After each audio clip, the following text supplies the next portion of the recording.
UK SSC और UK triple SC या अन्य कोई भी परीक्षा जिनमें हिंदी ग्रामर पूछी जाती है, हिंदी व्याकरण पूछा जाता है, उनको ध्यान में रखते हुए हमने जो आपका प्रैक्टिस सेट तैयार किया है हिंदी टेस्ट पेपर नाम से, इसकी हम श्रृंखला चला रहे हैं।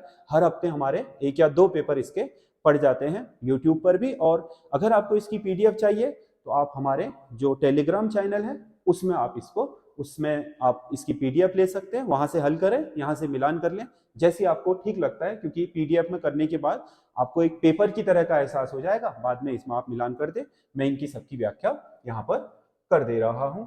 तो आप देखिए, इसमें जो पहला क्वेश्चन है हिंदी टेस्ट का, हिंदी साहित्य में छायावाद का कालक्रम माना जाता है।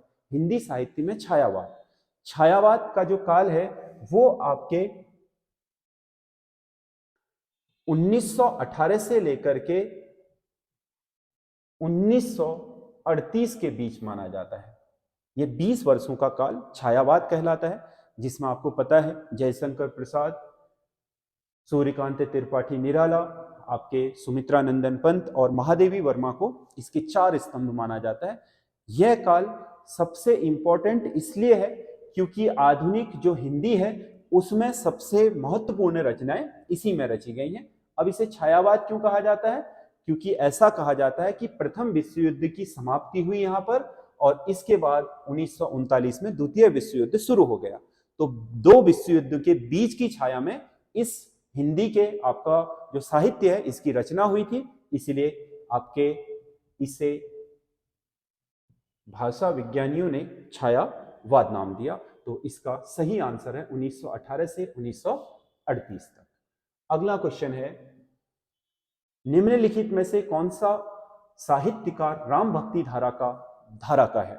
इनमें से कौन सा साहित्यकार ऐसा है जो राम भक्ति धारा से संबंधित है? यानी कि हमारा जो मध्यकालीन जो साहित्य है जिसे हम पूर्व मध्यकाल बोलते हैं, तो उसमें आपका, या भक्तिकाल बोलते हैं, उसमें आपको पता है कि भक्तिकाल की कई शाखाएं हैं, फिर उनकी उपशाखाएं हैं। जैसे आपका भक्तिकाल में एक तो सगुण भक्ति धारा है, एक निर्गुण भक्ति धारा है। निर्गुण भक्ति में 2 धाराएं हैं, फिर एक ज्ञान मार्गी और एक प्रेम मार्गी।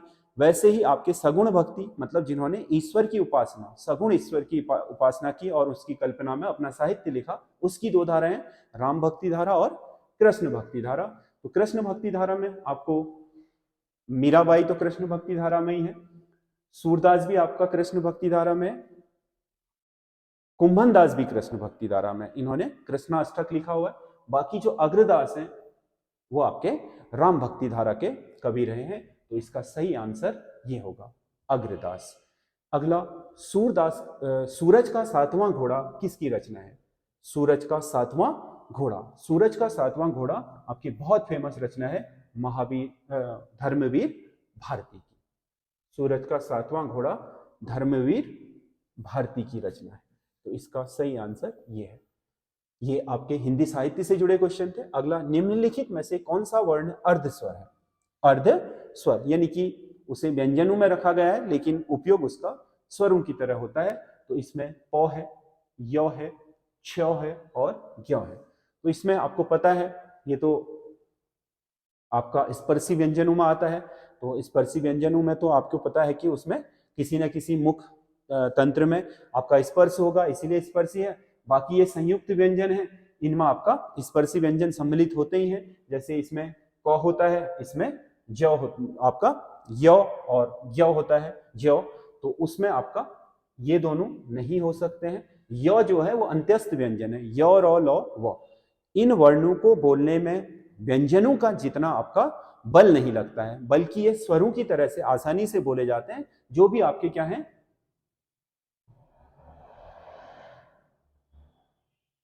अंत्यस्थ व्यंजन हैं, ये सारे आपके अर्धस्वर कहलाते हैं, क्योंकि इनको बोलते समय हमारे मुख भाग में बहुत अधिक आपके अवरोध उत्पन्न नहीं होते हैं, जैसे कि आम व्यंजनों में होता है। ये स्वरों की तरह ही प्रयोग में लाए जाते हैं, इसीलिए इसका सही आंसर होगा य।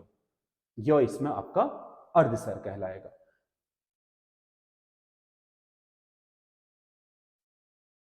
अगला क्वेश्चन है, पवन शब्द का सही संधि विच्छेद है।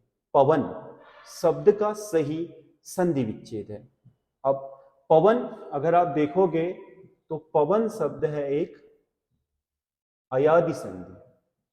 अयादि संधि, अयादि संधि में क्या होता है, अगर पहले पद का अंत हो ओ में और बाद में कोई अन्य स्वर आए तो वो बन जाता है औ, और अगर पहले पद का अंत हो औ में और उसके बाद कोई अन्य स्वर आए तो वो बन जाता है आओ।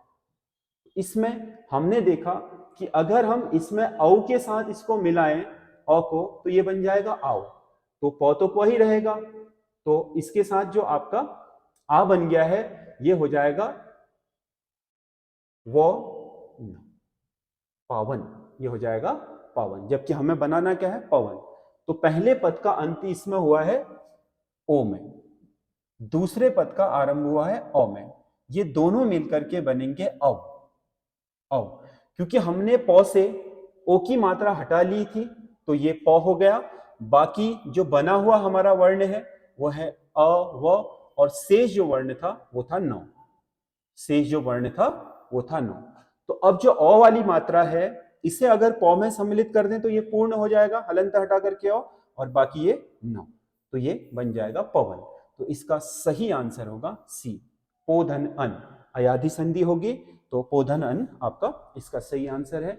अगला क्वेश्चन है, मित्रों को काटकर सेब खिलाओ, वाक्य में कौन सी अशुद्धि है। मित्रों को काटकर, अब मित्रों को ही जब आप काट दोगे तो बचेगा क्या, खिलाओगे किसे, ये तो अर्थ का अनर्थ हो जाएगा अगर हम वाक्य में गड़बड़ी कर दें। तो ये आपका मित्रों को काटकर, मित्रों को काटकर कह रहा है, तो मित्रों को काटना नहीं है बल्कि काटना किसको है, सेब को, खिलाना मित्रों को है।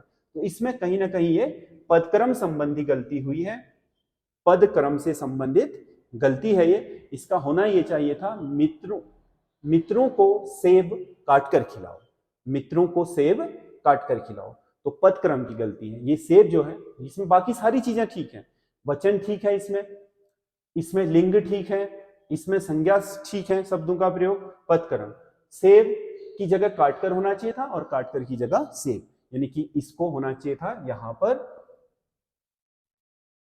इसको होना चाहिए था यहां पर, और इसको होना चाहिए था यहां पर। तो ये गलती है पदक्रम की, तो इसका सही आंसर ये होगा। अगला क्वेश्चन है, मानक हिंदी का विकास किस बोली में हुआ था। मानक हिंदी का विकास किस बोली में हुआ था। मानक हिंदी, मानक हिंदी का मतलब ऐसी हिंदी जो आम बोलचाल के स्तर से उठ करके आपके लिखने की भाषा बन गई, कंप्यूटर की भाषा बन गई, पत्रकारिता की भाषा बन गई, या जिसे एक स्टैंडर्ड प्राप्त हो गया हो उसे हम मानक हिंदी बोलते हैं। मानक हिंदी का मतलब भाषा का वह चरण जिसमें भाषा अपने सर्वस्व को प्राप्त कर लेती है, आम बोलचाल के साथ साहित्य की भाषा बन जाती है और आपके पत्राचार की भाषा बन जाती है, लोगों में आपसी जो आपके वार्तालाप हो रहा है उसकी भाषा बन जाती है। तो इस प्रकार की भाषा को हम बोलते हैं मानक। जो मानक हिंदी है उसका जो विकास हुआ है वो खड़ी बोली से हुआ है, क्योंकि खड़ी बोली से ही मानक हिंदी निकल के आई है। खड़ी बोली, खड़ी बोली से मानक हिंदी का विकास हुआ, मतलब खड़ी बोली का जो अगला चरण है, खड़ी बोली को इस तरीके से परिष्कृत किया गया कि उसे साहित्य की भाषा बनाया जा सके, उसे लोगों के बीच आपसी बोलचाल की भाषा बनाया जा सके। ये आपके केवल साहित्य की भाषाएं हैं, इनका उपयोग अभी भी उतना बड़ा बोलचाल के रूप में या फिर आपके पत्र पत्रिकाओं में या आपके लेखन जो उसमें है उसमें नहीं होता है, केवल साहित्यिक हिंदी के रूप में इनका प्रयोग होता है, जबकि ये एक मानक हिंदी बन गई। अगला, निम्नलिखित में से कौन सा शब्द पुल्लिंग है। पुल्लिंग सबका देखो, जब भी स्त्रीलिंग या पुल्लिंग आता है तो सबसे पहले हमें उनका वाक्य में प्रयोग कर लेना चाहिए। अगर कोई अपवाद है तो स्थिति अलग होगी, नहीं तो सामान्य में हो जाता है। जैसे दर्द है, अब आप कहते हो मुझे दर्द हो रहा है। दूसरा, मेरी गर्दन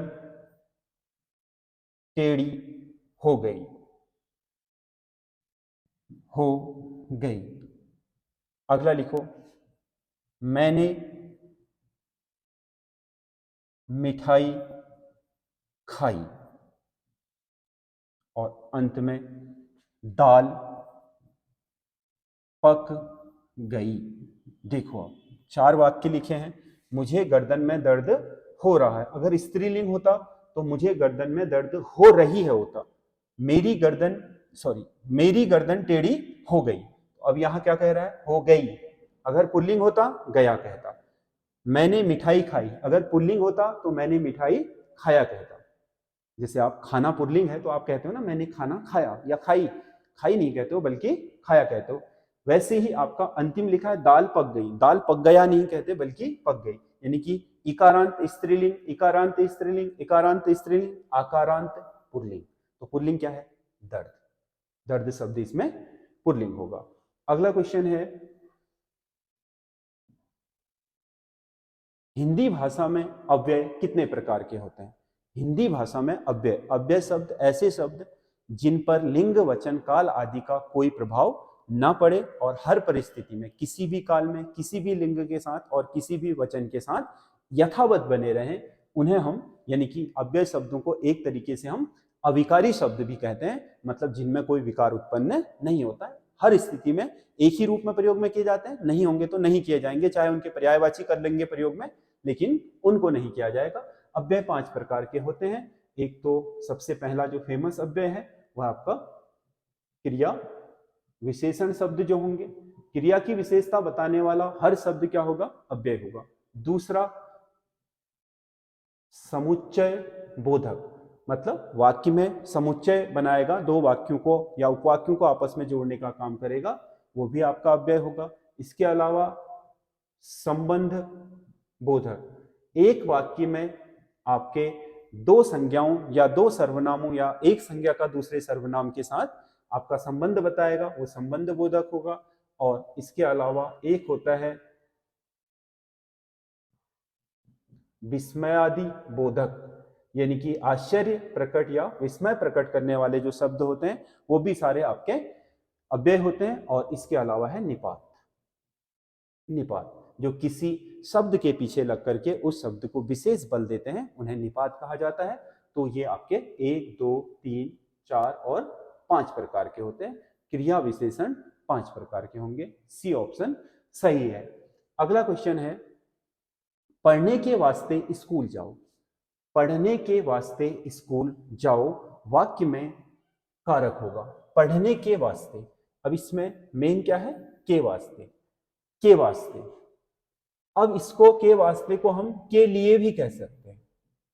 पढ़ने के लिए स्कूल जाओ, तो इसमें कारक होगा के लिए किसका होता है? संप्रदान का। किसका होता है? संप्रदान कारक का। अगला प्राची का पर्यायवाची है। प्राची का मतलब जो पहले हो चुका है, पहले हो चुका है उसे हम क्या बोलते हैं? प्राची।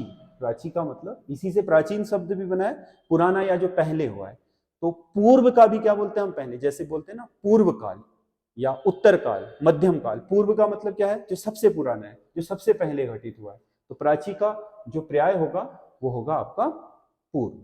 अगला तत्सम शब्द का चयन कीजिए। तत्सम शब्द देखो, ऊंट। ऊंट का जो तत्सम होता है वो होता है ऊष्ट। किरण का जो तत्सम होता है वो होता है किरण, किरण नहीं होता। गहरा का गंभीर। और आखेट, आखेट शब्द आपका यहां पर तत्सम शब्द होगा क्योंकि इसका तत्सम होता है अहेर। तो इसका सही आंसर है आखेट। अगला क्वेश्चन है,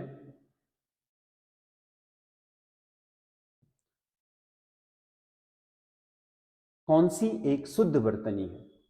शुद्ध वर्तनी का चयन करना है। तो ब्रिज भाषा, देखो ये ब्रिज भाषा लिखा है इसमें, ये री है क्योंकि बहुत सारे लोग री और र के अंतर को नहीं जानते हैं। जैसे बहुत सारे लोग ग्रह ही बोलते हैं, ग्रह,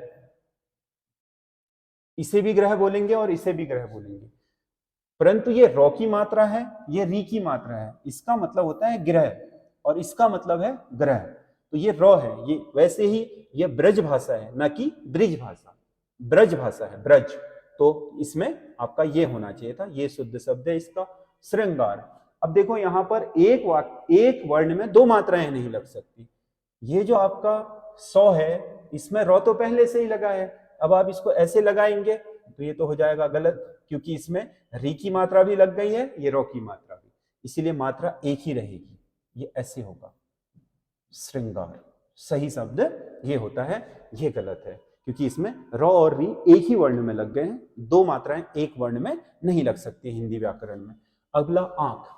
आंख जो शब्द है उसमें चंद्र बिंदु होता है, आंख शब्द में चंद्र बिंदु, तो ये भी गलत है, ये भी गलत है और ये भी गलत है। सही है संतुष्ट, संतुष्ट शब्द सही है, तो इसमें सही वर्तनी ये वाली है। अगला अभिज्ञ शब्द का सही विलोम है। अभिज्ञ मतलब, अभिज्ञ का मतलब जिसे कुछ पता ना हो, और अज्ञ का मतलब क्या है, जिसे पता हो। अज्ञ का जो विलोम है वो विज्ञ या फिर अभिज्ञ हो सकता है, तो अज्ञ सही है, इसका ए सही आंसर होगा। अगला क्वेश्चन है, अली शब्द का अर्थ नहीं है। अली शब्द का अर्थ नहीं है, तो अली आपको पता है जो अनेकार्थी शब्द हैं, अली सखी को भी बोलते हैं, बिच्छू को भी बोलते हैं। कोयला नहीं है, कोयल है, कोयल, कोयल भी अली होता है। वर्षा आपका इसका सही आंसर है, क्योंकि अली शब्द का अर्थ वर्षा नहीं होता। अगला रंगमंच के पीछे का स्थान। रंगमंच जहां पर आपका प्रेजेंटेशन दिया जाता है पर्दे के आगे, तो वो तो मंच है रंगमंच, और पर्दे के पीछे जो आपके चीजें चलती हैं उसे कहा जाता है नेपथ्य। उसे क्या बोलते हैं, नेपथ्य। शब्द समूह के लिए एक शब्द है, रंगमंच के पीछे जो आपका पर्दे के पीछे का जो स्थान होता है नेपथ्य। बोलते हैं ना नेपथ्य में क्या घटना घटित हुई, वो तो हर कोई नहीं जानता है, क्योंकि आदमी को तो वही दिखाई देता है जो रंगमंच पर घटित हो रहा है। तो इसका मतलब नेपथ्य का मतलब पीछे, पर्दे के पीछे घटित होने वाली जो स्थान है उसे नेपथ्य बोला जाता है।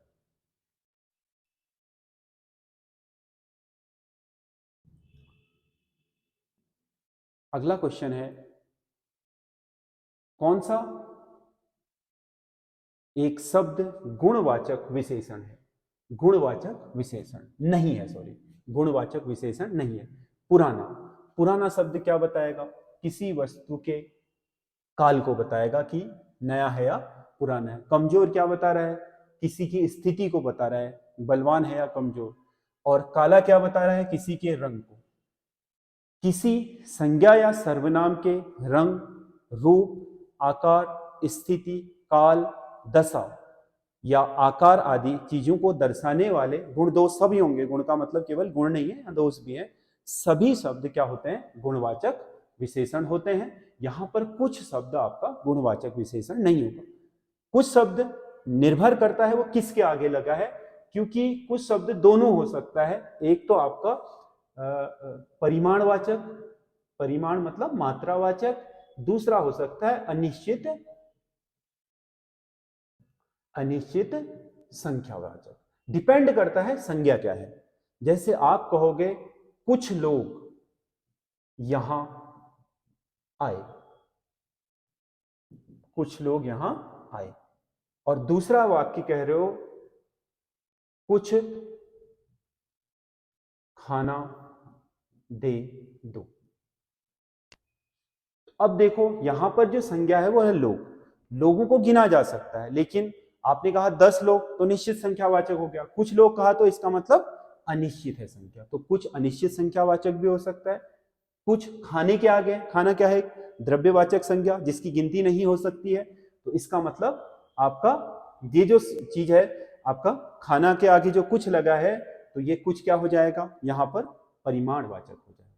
तो कुछ स्थिति के अनुसार बदल जाता है, क्योंकि परिमाणवाचक जो विशेषण शब्द होते हैं उनमें से बहुत सारे विशेषण शब्दों का उपयोग आपके अनिश्चित संख्यावाचक के लिए किया जाता है। ध्यान देने वाली बात यह होती है कि जो संख्यावाचक चीजें होती हैं उस आपको पता है, मेरे पास कुछ रुपए हैं कहोगे, तो वो रुपए क्या 20 भी हो सकते हैं, 100 भी हो सकते हैं, लेकिन उन्हें गिना जा सकता है, तो वहां पर कुछ क्या होगा आपका, वहां पर अनिश्चित संख्यावाचक होगा। आपने कहा मुझे कुछ पीने को दे दीजिए, तो अब पीने को दे, पीना क्या है, पीने के लिए कुछ दे दीजिए, या मुझे कुछ पानी दे दीजिए, या मुझे कुछ खाना दे दीजिए। तो इसका मतलब यहाँ पर कुछ क्या बताएगा, परिमाण, मात्रा को बताएगा। तो यहाँ पर ये परिमाणवाचक या अनिश्चित संख्यावाचक हो सकता है, गुणवाचक नहीं। गुणवाचक ये है, तो इसका सही आंसर ये है। परा उपसर्ग का अर्थ है परा। परा, जो परा शब्द है वो अगर हम किसी शब्द के आगे लगा देंगे तो वो शब्द उसको उल्टा कर देगा, यानी कि विलोमार्थी बना देगा। तो परा शब्द का अर्थ उल्टा होता है, यानी कि